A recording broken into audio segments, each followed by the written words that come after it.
তো আজকে আমরা যে জিনিসটা নিয়ে কথা বলবো সেটা হচ্ছে রসায়ন, এইচএসসি রসায়ন দ্বিতীয় পত্রের চতুর্থ অধ্যায় নিয়ে তড়িৎ রসায়ন বা ইলেকট্রোকেমিস্ট্রি। এই তড়িৎ রসায়ন বুঝতে গেলে সর্বপ্রথম আমাদের যেসব মৌল আছে তাদের সক্রিয়তা সম্পর্কে একটু ধারণা রাখতে হবে, যে কোন মৌলের সক্রিয়তা বেশি, কোন মৌলের সক্রিয়তা কম। তো আমরা একটা ছন্দ দিয়ে সক্রিয়তার সিরিজগুলো আমরা খুব সহজে মনে রাখতে পারি। সেটা হচ্ছে লিলি কেকে না, ম্যাকাইবার এলো যেন ফিরে, নিয়ে সোনা পা বহাই, কুলাঙ্গার হাজিয়াস পিটাবে আনায়। এইটা দিয়ে কিন্তু আমরা খুব সহজে সক্রিয়তার সিরিজের যে মৌলগুলো আছে সেগুলো কিন্তু আমরা মনে রাখতে পারি। যেমন লিলি দিয়ে লিথিয়াম, কে দিয়ে পটাশিয়াম, কে দিয়ে ক্যালসিয়াম, না দিয়ে সোডিয়াম, ম্যাকাইভার দিয়ে ম্যাগনেসিয়াম, এলো দিয়ে অ্যালুমিনিয়াম, জানো দিয়ে জিঙ্ক, ফিরে দিয়ে আয়রন, নিয়ে দিয়ে নিকেল, সোনা দিয়ে এসএন, পাবো দিয়ে পিবি, হাই দিয়ে হাইড্রোজেন, কুলাঙ্গার দিয়ে কপার, হাজি দিয়ে মার্কারি, আজ দিয়ে সিলভার, পিটাকে দিয়ে প্লাটিনাম, আর আমায় দিয়ে গোল্ড। এই যে মৌলগুলো আছে, এই সক্রিয়তা সিরিজের এই মৌলগুলো আমাদেরকে একটু খুব সহজে মনে রাখতে হবে। তাহলে আমরা যখন ম্যাথ করব, ইলেকট্রনিক মোটিভ ফোর্স বা ইএমএফ নির্ণয় করব, তখন কে প্লাস হবে বা কে মাইনাস হবে খুব সহজে আইডেন্টিফাই করতে পারবো। দেখো, সক্রিয়তা সিরিজের নিচ থেকে যত উপরের দিকে যাব আমরা, নিচ থেকে যত উপরের দিকে যাব তত কিন্তু জারণ বিভবের মান বৃদ্ধি পাবে। জারণ বিভবের মান বৃদ্ধি পাবে। নিচ থেকে উপরের দিকে গেলে সবচেয়ে উপরে যে মৌলটা আছে তার সক্রিয়তা সবচেয়ে বেশি, তারপরে যে আছে তার সক্রিয়তা প্রথম থেকে একটু কম, এভাবে কিন্তু পর্যায়ক্রমে নিচের দিকে আসছে। তার মানে তুমি নিচ থেকে যত উপরের দিকে যাবা তত কিন্তু সক্রিয়তা বাড়বে। এখন সক্রিয়তা যদি বাড়ে কোনো মৌলের, তার কিন্তু জারণ বিভবের মানও বৃদ্ধি পাবে। এজন্য আমরা লিখেছি নিচ থেকে যখন উপরের দিকে যাব তখন জারণ বিভবের মান কিন্তু বৃদ্ধি পাবে।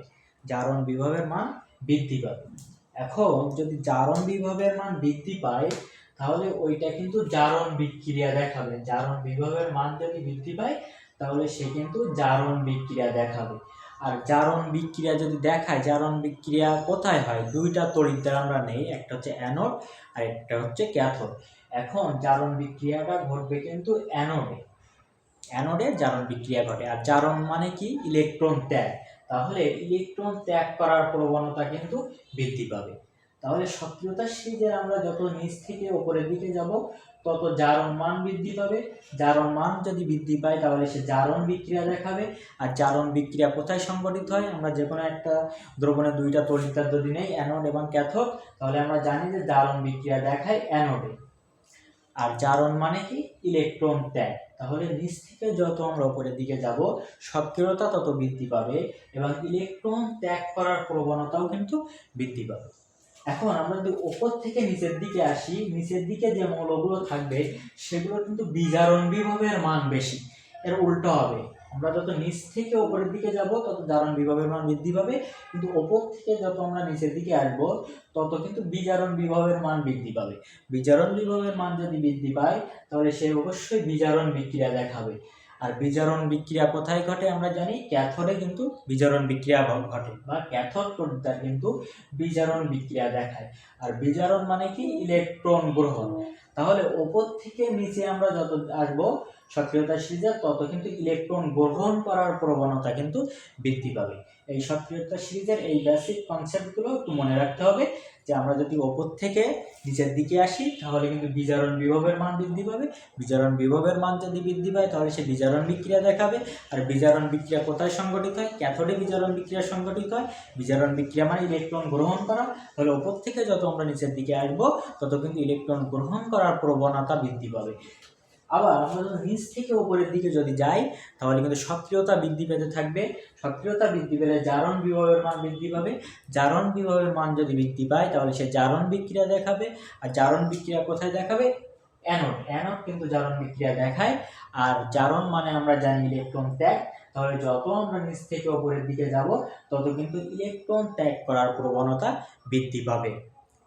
এই হচ্ছে আমাদের সক্রিয়তা সিরিজের বেসিক আলোচনা। এখন আমরা এখানে টাইপ অনুযায়ী আমরা 6টা টাইপে ভাগ করব। তড়িৎ রসায়নকে আমরা 6টা টাইপে ভাগ করে ম্যাথগুলো করব। প্রথম যে জিনিসটা আমাদেরকে আসবে সেটা হচ্ছে ফ্যারাডের সূত্র। প্রথম যেটা আসবে সেটা হচ্ছে ফ্যারাডের সূত্র। ফ্যারাডের সূত্র টাইপ 1 এর ভিতরে আমরা রাখবো ফ্যারাডের সূত্র।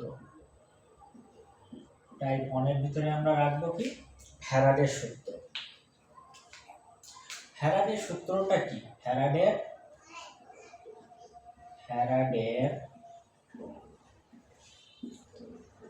সূত্র। এখন ফ্যারাডের সূত্রে কি বলা হয়েছে? ফ্যারাডের সূত্রে বলা হয়েছে যে কোনো তড়িৎদ্বারে সঞ্চিত বা দ্রবীভূত পদার্থের পরিমাণ হবে প্রবাহিত চার্জের সমানুপাতিক। কোনো তড়িৎদ্বারে সঞ্চিত বা দ্রবীভূত পদার্থের পরিমাণ হবে প্রবাহের সমানুপাতিক। তাহলে আমরা প্রথম সূত্রটা একটু লিখি। কোনো তড়িৎদ্বারে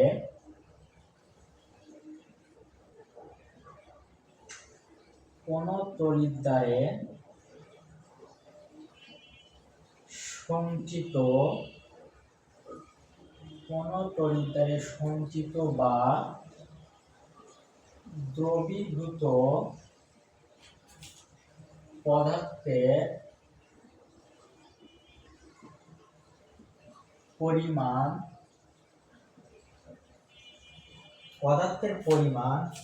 প্রবাহিত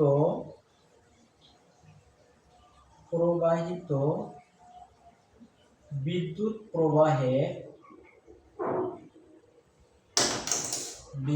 প্রবাহের সমানুপাতিক।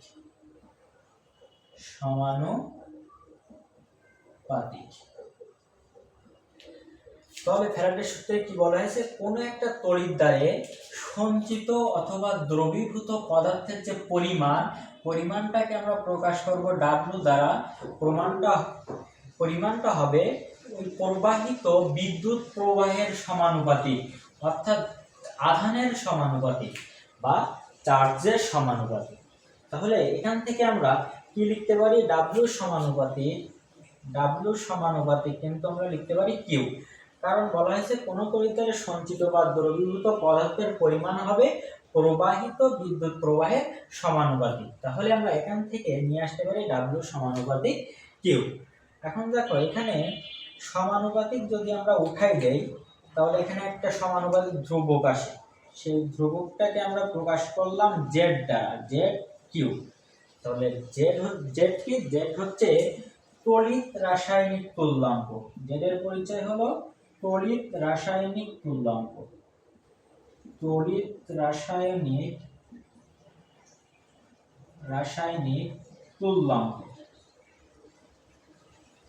এর পরিচয় কি? তড়িৎ রাসায়নিক তুল্যাঙ্ক। এখন দেখো Z কে আরো একটা সূত্রের মাধ্যমে প্রকাশ করা যায়, সেটা হচ্ছে M/N/F। এখানে M কি?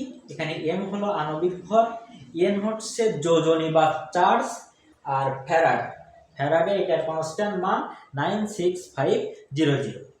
এখন দেখো আমরা যদি এখানে Z এর পরিবর্তে M/N - বসাই দেই, Z এর পরিবর্তে M/N/F কিন্তু Q এখানে থেকে গেছে। এখন আমরা ফিজিক্স থেকে একটা সূত্র জানি, Q সমান IT। জানি Q সমান আমরা আবার জানি IT। Q সমান আমরা কি জানি? Q সমান আমরা জানি IT। তাহলে এখানে Q এর মান যদি আমি বসাই দেই M/N/F/IT, তাহলে আমার মূল সূত্র কি দাঁড়ায়? W MIT/NF। এটা হচ্ছে ফ্যারাডের সূত্রের গাণিতিক রূপ। W সমান MIT/NF। তাহলে এখানে আমরা একটু পরিচয়গুলো দেখে নেই। M হচ্ছে কি? গ্রাম আণবিক ভর। M কি? গ্রাম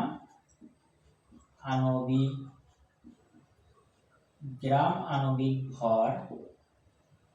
N হচ্ছে যোজনী বা চার্জ।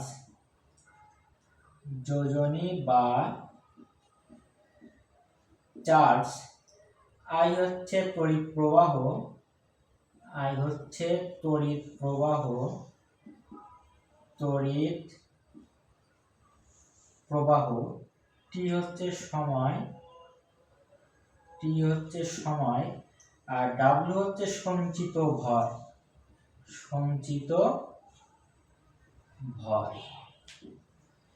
তাহলে ফ্যারাডের সূত্রে বলা হয়েছে কোন তড়িৎদ্বারের সঞ্চিত বা দ্রবীভূত পদার্থের পরিমাণ হবে কি প্রবাহিত বিদ্যুৎ প্রবাহের সমানুপাতিক।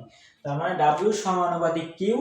ডাব্লিউ আমরা সমানুপাতিকটা উঠাই দিয়ে একটি সমানুপাতিক ধ্রুবক নিয়ে আসবো, সেটাকে বলা হয় তড়িৎ রাসায়নিক তুল্যাঙ্ক জেড। আবার জেড সমান আমরা কি লিখতে পারি, M divided by N into F. আবার আমরা জানি কিউ সমান আইটি।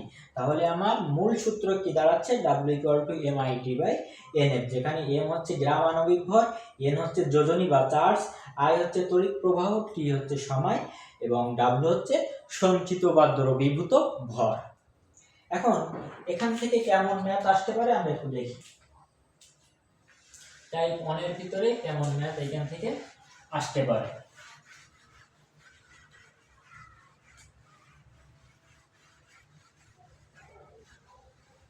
তারপর আমরা একটা ম্যাথ নিই এখানে। সিলভার নাইট্রেট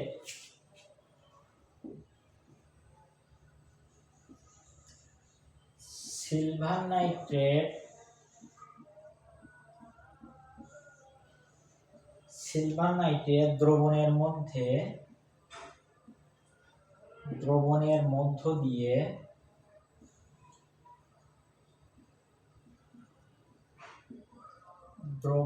মধ্য দিয়ে 1.5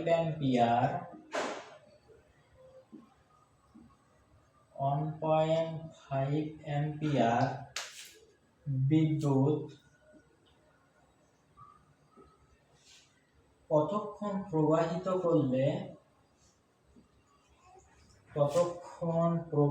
করলে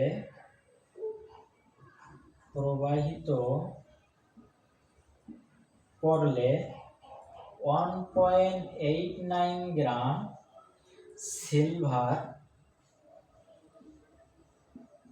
ক্যাথোডে সঞ্চিত হবে।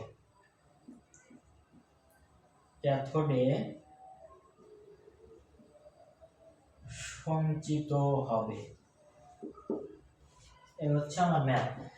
সিলভার নাইট্রেট দ্রবণের মধ্য দিয়ে 1.5 অ্যাম্পিয়ার বিদ্যুৎ কতক্ষণ প্রবাহিত করলে 1.89 গ্রাম সিলভার ক্যাথোডে সঞ্চিত হবে। এখন দেখো এই ম্যাথ করার আগে আমাদের আরো দুইটা কনসেপ্ট একটু বুঝতে হবে। সেটা হচ্ছে অ্যানায়ন। অ্যানায়ন আমরা জানি ঋণাত্মক চার্জ যুক্ত। তাহলে অ্যানায়নটা যাবে কিন্তু অ্যানোডে। অ্যানায়ন যাবে অ্যানোডে। আর ক্যাটায়ন মানে প্লাস।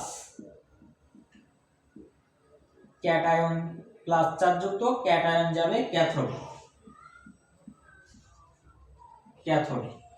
তাহলে এখানে যে অ্যানায়ন বা ঋণাত্মক চার্জ যুক্ত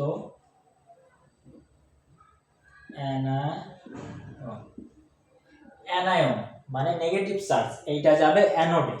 আর ক্যাটায়ন পজিটিভ চার্জ, এটা যাবে ক্যাথোডে।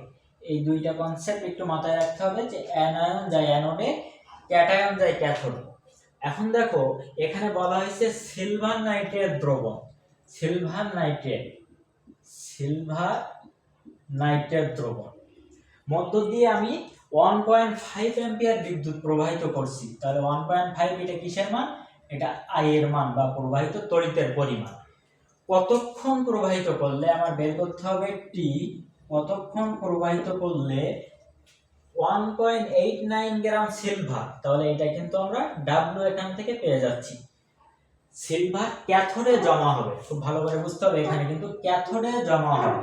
কি বলছে, কতটুকু ক্যাথোডে জমা হবে। তাহলে ক্যাথোডে সিলভার নাইট্রেটের ভিতরে কে ক্যাথোডে যাচ্ছে আগে কিন্তু সেটা আমার দেখতে হবে।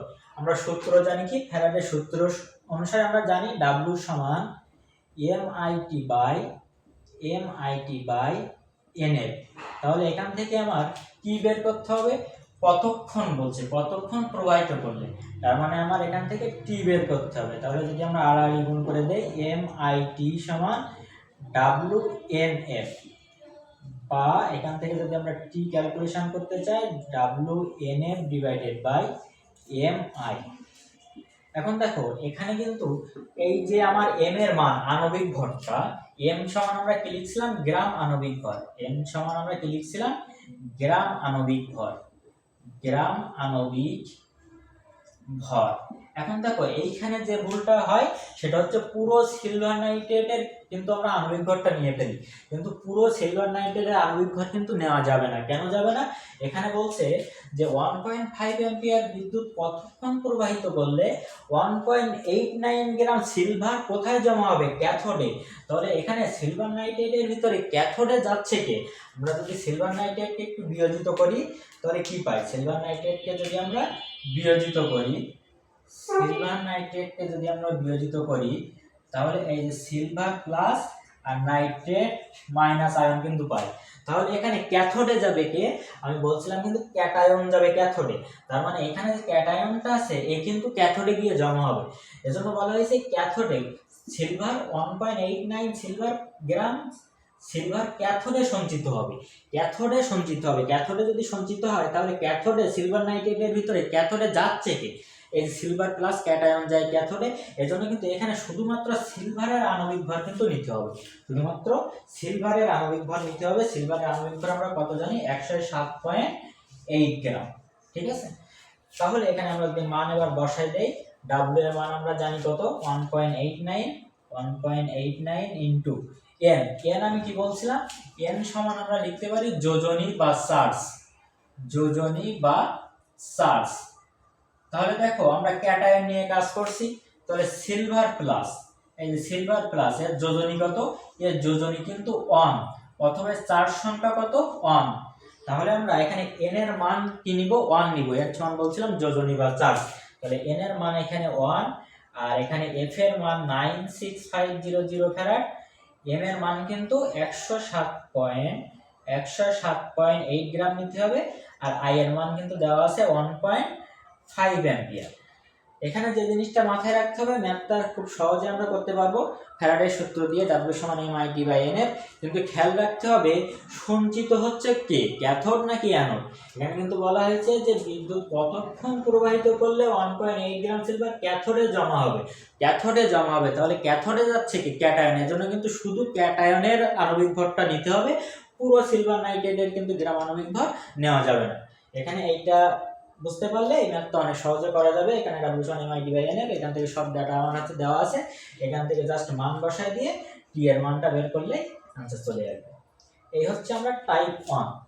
এখন টাইপ 2 এর ভিতরে যাব আমরা। এবার টাইপ 2 তে কি আছে সেগুলো একটু দেখবো।